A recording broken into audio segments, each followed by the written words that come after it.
So, it's Lexi, welcome to Lexi's Crusty World. Me and Lexi, insane lefty. Um, so this is the bench I'm working on. This one I found, I showed you a little bit ago in the last video. Sanded it down once. Well, I washed it. Sterilized it with a little bit of bleach water. Sanded it down. And then I wiped it up again. I just sanded it the second time. And then I'm going to wipe it down again.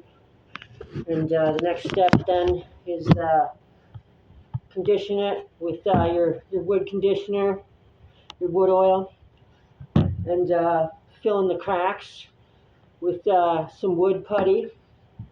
I got some other wood putty, some wood filler. I'm going to try this out. I've never tried the Gorilla Glue wood filler, so I'll try that out. Maybe I'll give it an endorsement for that. And then I have the regular Gorilla Glue wood glue, fill in some cracks if I don't like, to fix some spots, whatever. But yeah, that's the step so far. It's going pretty good. Just finished sanding it the second time, like I said, and I'm gonna polish it now with stand with this.